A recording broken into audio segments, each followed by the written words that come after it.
ಮುಖ್ಯಮಂತ್ರಿ ಸಿದ್ದರಾಮಯ್ಯ ಅವರು ಸಿದ್ದರಾಮಯ್ಯ ಅಲ್ಲ ಸಾಲರಾಮಯ್ಯ. ಯಾಕಂತ ಹೇಳಿದ್ರೆ ಸಾಲ ಬೆಳೀತಾನೆ ಹೋಗ್ತಾ ಇದೆ. ನಾಳೆ ಬಜೆಟ್ ಮಂಡನೆ ಮಾಡ್ತಾರೆ ಮುಖ್ಯಮಂತ್ರಿ ಸಿದ್ದರಾಮಯ್ಯ. 17ನೇ ಬಾರಿ ದಾಖಲೆ ಬಜೆಟ್ ಅನ್ನು ಮಂಡಿಸ್ತಾರೆ. ಸಾಲ ಮಾಡಿ ಆದ್ರೂ ಕೂಡ ತುಪ್ಪ ತಿನ್ನು ಅನ್ನೋ ಹಂಗಾಗಿದೆ ನಮ್ಮ ರಾಜ್ಯದ ಪರಿಸ್ಥಿತಿ. ಸಾಲದಲ್ಲಿ ಹೊಸ ದಾಖಲೆಯನ್ನೇ ಕರ್ನಾಟಕ ಬರೆಯಲಿದೆ. 8.14 ಲಕ್ಷ ಕೋಟಿ ದಾಟುತ್ತೆ ಕರ್ನಾಟಕದ ಒಟ್ಟು ಸಾಲ. ಬಡ್ಡಿ ಕಟ್ಟಲೆಂದೇ ವರ್ಷಕ್ಕೆ ನಾವು 48,000 ಕೋಟಿಯನ್ನ ಸುರಿಸಬೇಕಾಗಿದೆ ಬರೀ ಬಡ್ಡಿ ಕಟ್ಟಕ್ಕೆ. S M. Krishna, N. Dharam Singh, H D. Kumaraswamy, B S. Yediyurappa, D V. Sadananda Gowda, Jagadish Shettar ಸೇರಿದಂತೆ ಇವರು ಮಾಡಿರೋ ಸಾಲ 71,451 ಕೋಟಿ. ಪ್ರತಿ ವರ್ಷವೂ ಕೂಡ ಸಾಲದ ಹಣ ಬೆಳೀತಾನೆ ಇದೆ. ಆದ್ರೆ ಸಿದ್ದರಾಮಯ್ಯ ಮಾಡಿರೋ ಸಾಲ ಎಷ್ಟು ಕೇಳಿದ್ರೆ 5 ಲಕ್ಷ ಕೋಟಿಗೂ ಅಧಿಕ.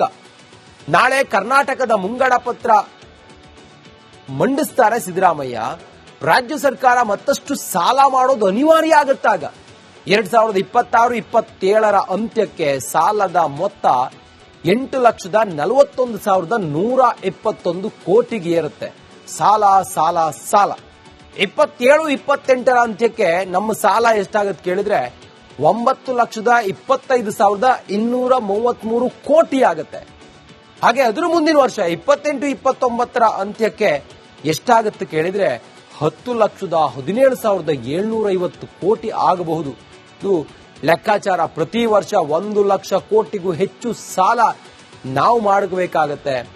ವರ್ಷಕ್ಕೆ 1 ಲಕ್ಷ ಕೋಟಿ ಸಾಲ ಮಾಡಿದ್ರೆ ಕರ್ನಾಟಕದ ಕತೆ ಗೋವಿಂದ. ನಮ್ಮನ್ನೆಲ್ಲ ಸಾಲದಲ್ಲಿ ಮುಳುಗಿಸಿದ್ದಾರೆ ಈ ರಾಜ್ಯದ ಮುಖ್ಯಮಂತ್ರಿಗಳು. ಕೇವಲ ಸಿದ್ದರಾಮಯ್ಯ ಸರ್ಕಾರದಲ್ಲಾದಂತ ಸಾಲ ಇದು ಮಾತ್ರ ಅಲ್ಲ. ಹಿಂದೆ ಕೂಡ ಮುಖ್ಯಮಂತ್ರಿ ಆಗಿದ್ದ ಯಡಿಯೂರಪ್ಪ, ಬೊಮ್ಮಾಯಿ, ಜಗದೀಶ್ ಶೆಟ್ಟರ್, ಕುಮಾರಸ್ವಾಮಿ, ಧರ್ಮಸಿಂಗ್ ಯಾರ್ಯಾರು ಮುಖ್ಯಮಂತ್ರಿ ಆಗಿದ್ರಲ್ಲ ಅವರೆಲ್ಲರ ಅವಧಿಯಲ್ಲೂ ಕೂಡ ಸಾಲ ಆಗಿತ್ತು. ಆದ್ರೆ ಸಿದ್ದರಾಮಯ್ಯ ಅವಧಿಯಲ್ಲಿ ಮಾತ್ರ ದಾಖಲೆಯ ಸಾಲ ಇದು. ಅದಕ್ಕೆಲ್ಲ ಹೊಣೆಗಾರರು ನಾವೇ. ಮುಖ್ಯಮಂತ್ರಿ ಸಿದ್ದರಾಮಯ್ಯ ಅವರು ಸಿದ್ದರಾಮಯ್ಯ ಅಲ್ಲ ಸಾಲರಾಮಯ್ಯ. ಯಾಕಂತ ಹೇಳಿದ್ರೆ ಸಾಲ ಬೆಳೀತಾನೆ ಹೋಗ್ತಾ ಇದೆ. ನಾಳೆ ಬಜೆಟ್ ಮಂಡನೆ ಮಾಡ್ತಾರೆ ಮುಖ್ಯಮಂತ್ರಿ ಸಿದ್ದರಾಮಯ್ಯ. 17ನೇ ಬಾರಿ ದಾಖಲೆ ಬಜೆಟ್ ಅನ್ನು ಮಂಡಿಸ್ತಾರೆ. ಸಾಲ ಮಾಡಿ ಆದ್ರೂ ಕೂಡ ತುಪ್ಪ ತಿನ್ನು ಅನ್ನೋ ಹಂಗಾಗಿದೆ ನಮ್ಮ ರಾಜ್ಯದ ಪರಿಸ್ಥಿತಿ. ಸಾಲದಲ್ಲಿ ಹೊಸ ದಾಖಲೆಯನ್ನೇ ಕರ್ನಾಟಕ ಬರೆಯಲಿದೆ. 8.14 ಲಕ್ಷ ಕೋಟಿ ದಾಟುತ್ತೆ ಕರ್ನಾಟಕದ ಒಟ್ಟು ಸಾಲ. ಬಡ್ಡಿ ಕಟ್ಟಲೆಂದೇ ವರ್ಷಕ್ಕೆ ನಾವು 48,000 ಕೋಟಿಯನ್ನ ಸುರಿಸಬೇಕಾಗಿದೆ ಬರೀ ಬಡ್ಡಿ ಕಟ್ಟಕ್ಕೆ.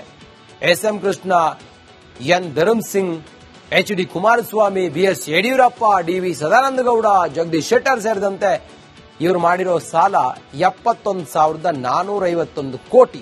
ಪ್ರತಿ ವರ್ಷವೂ ಕೂಡ ಸಾಲದ ಹಣ ಬೆಳೀತಾನೆ ಇದೆ. ಆದ್ರೆ ಸಿದ್ದರಾಮಯ್ಯ ಮಾಡಿರೋ ಸಾಲ ಎಷ್ಟು ಕೇಳಿದ್ರೆ 5 ಲಕ್ಷ ಕೋಟಿಗೂ ಅಧಿಕ. ನಾಳೆ ಕರ್ನಾಟಕದ ಮುಂಗಡ ಪತ್ರ ಮಂಡಿಸ್ತಾರೆ ಸಿದ್ದರಾಮಯ್ಯ.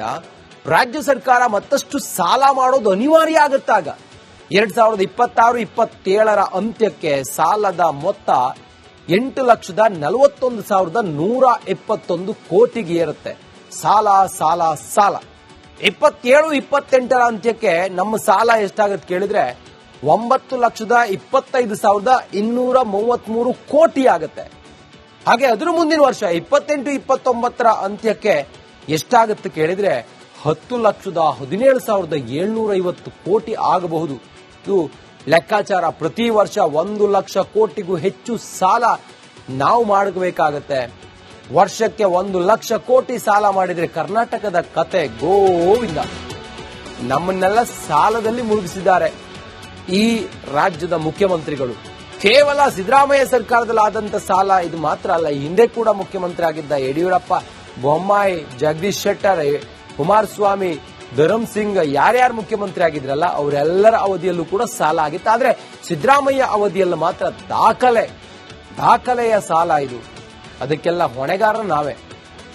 ಮುಖ್ಯಮಂತ್ರಿ ಸಿದ್ದರಾಮಯ್ಯ ಅವರು ಸಿದ್ದರಾಮಯ್ಯ ಅಲ್ಲ ಸಾಲರಾಮಯ್ಯ. ಯಾಕಂತ ಹೇಳಿದ್ರೆ ಸಾಲ ಬೆಳೀತಾನೆ ಹೋಗ್ತಾ ಇದೆ. ನಾಳೆ ಬಜೆಟ್ ಮಂಡನೆ ಮಾಡ್ತಾರೆ ಮುಖ್ಯಮಂತ್ರಿ ಸಿದ್ದರಾಮಯ್ಯ. 17ನೇ ಬಾರಿ ದಾಖಲೆ ಬಜೆಟ್ ಅನ್ನು ಮಂಡಿಸ್ತಾರೆ. ಸಾಲ ಮಾಡಿ ಆದ್ರೂ ಕೂಡ ತುಪ್ಪ ತಿನ್ನು ಅನ್ನೋ ಹಂಗಾಗಿದೆ ನಮ್ಮ ರಾಜ್ಯದ ಪರಿಸ್ಥಿತಿ. ಸಾಲದಲ್ಲಿ ಹೊಸ ದಾಖಲೆಯನ್ನೇ ಕರ್ನಾಟಕ ಬರೆಯಲಿದೆ. 8.14 ಲಕ್ಷ ಕೋಟಿ ದಾಟುತ್ತೆ ಕರ್ನಾಟಕದ ಒಟ್ಟು ಸಾಲ. ಬಡ್ಡಿ ಕಟ್ಟಲೆಂದೇ ವರ್ಷಕ್ಕೆ ನಾವು 48,000 ಕೋಟಿಯನ್ನ ಸುರಿಸಬೇಕಾಗಿದೆ ಬರೀ ಬಡ್ಡಿ ಕಟ್ಟಕ್ಕೆ. S M. Krishna, N. Dharam Singh, H D. Kumaraswamy, B S. Yediyurappa, D V. Sadananda Gowda, Jagadish Shettar ಸೇರಿದಂತೆ ಇವರು ಮಾಡಿರೋ ಸಾಲ 71,451 ಕೋಟಿ. ಪ್ರತಿ ವರ್ಷವೂ ಕೂಡ ಸಾಲದ ಹಣ ಬೆಳೆಯುತ್ತಾನೆ ಇದೆ. ಆದ್ರೆ ಸಿದ್ದರಾಮಯ್ಯ ಮಾಡಿರೋ ಸಾಲ ಎಷ್ಟು ಕೇಳಿದ್ರೆ 5 ಲಕ್ಷ ಕೋಟಿಗೂ ಅಧಿಕ. ನಾಳೆ ಕರ್ನಾಟಕದ ಮುಂಗಡ ಪತ್ರ ಮಂಡಿಸ್ತಾರೆ ಸಿದ್ದರಾಮಯ್ಯ. ರಾಜ್ಯ ಸರ್ಕಾರ ಮತ್ತಷ್ಟು ಸಾಲ ಮಾಡೋದು ಅನಿವಾರ್ಯ ಆಗುತ್ತಾಗ 2026-27 ಅಂತ್ಯಕ್ಕೆ ಸಾಲದ ಮೊತ್ತ 8,41,121 ಕೋಟಿಗೆ ಏರುತ್ತೆ.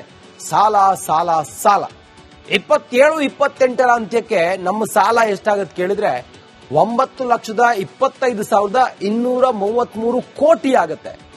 ಹಾಗೆ ಅದರ ಮುಂದಿನ ವರ್ಷ 28-29 ಅಂತ್ಯಕ್ಕೆ ಎಷ್ಟಾಗುತ್ತೆ ಕೇಳಿದ್ರೆ 10,17,750 ಕೋಟಿ ಆಗಬಹುದು. ಇದು ಲೆಕ್ಕಾಚಾರ. ಪ್ರತಿ ವರ್ಷ 1 ಲಕ್ಷ ಕೋಟಿಗೂ ಹೆಚ್ಚು ಸಾಲ ನಾವು ಮಾಡಬೇಕಾಗತ್ತೆ. ವರ್ಷಕ್ಕೆ 1 ಲಕ್ಷ ಕೋಟಿ ಸಾಲ ಮಾಡಿದ್ರೆ ಕರ್ನಾಟಕದ ಕತೆ ಗೋವಿಂದ. ನಮ್ಮನ್ನೆಲ್ಲ ಸಾಲದಲ್ಲಿ ಮುಳುಗಿಸಿದ್ದಾರೆ ಈ ರಾಜ್ಯದ ಮುಖ್ಯಮಂತ್ರಿಗಳು.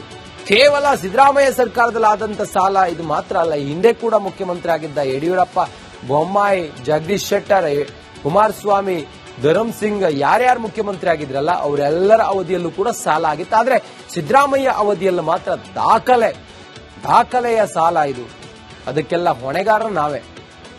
ಮುಖ್ಯಮಂತ್ರಿ ಸಿದ್ದರಾಮಯ್ಯ ಅವರು ಸಿದ್ದರಾಮಯ್ಯ ಅಲ್ಲ, ಸಾಲ ರಾಮಯ್ಯ. ಯಾಕಂತ ಹೇಳಿದ್ರೆ ಸಾಲ ಬೆಳೀತಾನೆ ಹೋಗ್ತಾ ಇದೆ. ನಾಳೆ ಬಜೆಟ್ ಮಂಡನೆ ಮಾಡ್ತಾರೆ ಮುಖ್ಯಮಂತ್ರಿ ಸಿದ್ದರಾಮಯ್ಯ. 17ನೇ ಬಾರಿ ದಾಖಲೆಯ ಬಜೆಟ್ ಅನ್ನು ಮಂಡಿಸ್ತಾರೆ. ಸಾಲ ಮಾಡಿ ಆದ್ರೂ ಕೂಡ ತುಪ್ಪ ತಿನ್ನು ಅನ್ನೋ ಹಂಗಾಗಿದೆ ನಮ್ಮ ರಾಜ್ಯದ ಪರಿಸ್ಥಿತಿ. ಸಾಲದಲ್ಲಿ ಹೊಸ ದಾಖಲೆಯನ್ನೇ ಕರ್ನಾಟಕ ಬರೆಯಲಿದೆ. 8.14 ಲಕ್ಷ ಕೋಟಿ ದಾಟುತ್ತೆ ಕರ್ನಾಟಕದ ಒಟ್ಟು ಸಾಲ. ಬಡ್ಡಿ ಕಟ್ಟಲೆಂದೇ ವರ್ಷಕ್ಕೆ ನಾವು 48,000 ಕೋಟಿಯನ್ನ ಸುರಿಸಬೇಕಾಗಿದೆ ಬರೀ ಬಡ್ಡಿ ಕಟ್ಟಕ್ಕೆ. S M. Krishna, N. Dharam Singh, H D. Kumaraswamy, B S. Yediyurappa, D V. Sadananda Gowda, Jagadish Shettar ಸೇರಿದಂತೆ ಇವರು ಮಾಡಿರೋ ಸಾಲ 71,451 ಕೋಟಿ. ಪ್ರತಿ ವರ್ಷವೂ ಕೂಡ ಸಾಲದ ಹಣ ಬೆಳೆಯುತ್ತಾನೆ ಇದೆ. ಆದ್ರೆ ಸಿದ್ದರಾಮಯ್ಯ ಮಾಡಿರೋ ಸಾಲ ಎಷ್ಟು ಕೇಳಿದ್ರೆ 5 ಲಕ್ಷ ಕೋಟಿಗೂ ಅಧಿಕ. ನಾಳೆ ಕರ್ನಾಟಕದ ಮುಂಗಡ ಪತ್ರ ಮಂಡಿಸ್ತಾರೆ ಸಿದ್ದರಾಮಯ್ಯ. ರಾಜ್ಯ ಸರ್ಕಾರ ಮತ್ತಷ್ಟು ಸಾಲ ಮಾಡೋದು ಅನಿವಾರ್ಯ ಆಗುತ್ತಾಗ 2026-27 ಅಂತ್ಯಕ್ಕೆ ಸಾಲದ ಮೊತ್ತ 8,41,121 ಕೋಟಿಗೆ ಏರುತ್ತೆ. ಸಾಲ ಸಾಲ ಸಾಲ 27-28 ಅಂತ್ಯಕ್ಕೆ ನಮ್ಮ ಸಾಲ ಎಷ್ಟಾಗತ್ತೆ ಕೇಳಿದ್ರೆ 9,25,233 ಕೋಟಿ ಆಗುತ್ತೆ. ಹಾಗೆ ಅದರ ಮುಂದಿನ ವರ್ಷ 28-29 ಅಂತ್ಯಕ್ಕೆ ಎಷ್ಟಾಗುತ್ತೆ ಕೇಳಿದ್ರೆ 10,17,750 ಕೋಟಿ ಆಗಬಹುದು. ಇದು ಲೆಕ್ಕಾಚಾರ. ಪ್ರತಿ ವರ್ಷ 1 ಲಕ್ಷ ಕೋಟಿಗೂ ಹೆಚ್ಚು ಸಾಲ ನಾವು ಮಾಡಬೇಕಾಗತ್ತೆ. ವರ್ಷಕ್ಕೆ 1 ಲಕ್ಷ ಕೋಟಿ ಸಾಲ ಮಾಡಿದ್ರೆ ಕರ್ನಾಟಕದ ಕತೆ ಗೋವಿಂದ. ನಮ್ಮನ್ನೆಲ್ಲ ಸಾಲದಲ್ಲಿ ಮುಳುಗಿಸಿದ್ದಾರೆ ಈ ರಾಜ್ಯದ ಮುಖ್ಯಮಂತ್ರಿಗಳು. ಕೇವಲ ಸಿದ್ದರಾಮಯ್ಯ ಸರ್ಕಾರದಲ್ಲಾದಂತ ಸಾಲ ಇದು ಮಾತ್ರ ಅಲ್ಲ, ಹಿಂದೆ ಕೂಡ ಮುಖ್ಯಮಂತ್ರಿ ಆಗಿದ್ದ ಯಡಿಯೂರಪ್ಪ, ಬೊಮ್ಮಾಯಿ, ಜಗದೀಶ್ ಶೆಟ್ಟರ್, ಕುಮಾರಸ್ವಾಮಿ, ಧರ್ಮಸಿಂಗ್ ಯಾರ್ಯಾರು ಮುಖ್ಯಮಂತ್ರಿ ಆಗಿದ್ರಲ್ಲ ಅವರೆಲ್ಲರ ಅವಧಿಯಲ್ಲೂ ಕೂಡ ಸಾಲ ಆಗಿತ್ತು. ಆದ್ರೆ ಸಿದ್ದರಾಮಯ್ಯ ಅವಧಿಯಲ್ಲಿ ಮಾತ್ರ ದಾಖಲೆಯ ಸಾಲ ಇದು. ಅದಕ್ಕೆಲ್ಲ ಹೊಣೆಗಾರ ನಾವೇ.